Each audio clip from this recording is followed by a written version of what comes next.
أبشع عمليات التجميل في العالم.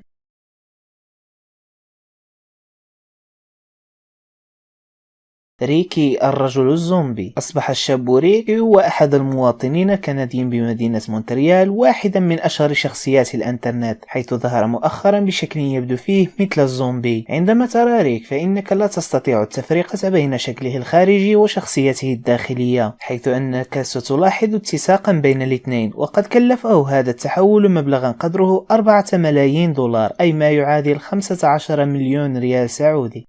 دينيس أفنير الرجل القط. خضع الأمريكي دينيس أفنير الشهير بالرجل القط لعملية جراحية غاية في الصعوبة لكي يبدو بهيئة حيوانه المفضل النمر. هذه العملية تشمل تعديلات بالوشم واسعة النطاق وزرع شعيرات عبر الجلد وعملية زرع تحت الجلد لتغيير شكل وجهه، وهو عملية وضع أسنان جديدة وتشكيل الفم ليبدو مثل فم النمر.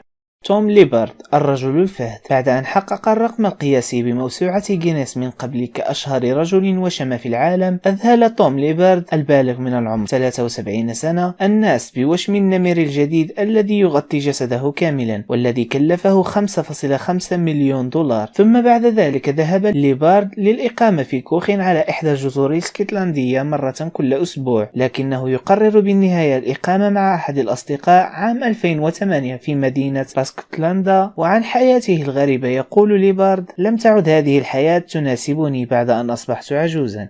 هوراس ريدلر الحمار الوحشي. بعد عودته إلى لندن في العشرينيات بعد الحرب العالمية الأولى، حول هوراس أحد الأرستقراطيين الإنجليزيين نفسه إلى أغرب شكل في العالم آنذاك، وهو الحمار الوحشي، حيث قام هوراس برسم وشم لهذا الحيوان شمل جسده كله من الرأس حتى القدمين، ليلقب عالميا باسم الرجل الحمار الوحشي. وبمرور السنين ازداد هوس هوراس بشكله، فأخذ يضيف له المزيد، حيث قام بطلاء شفاهه وتشديب أظافره، وكان هوراس يوقع على بطاقته باسم الجمال الوحشي.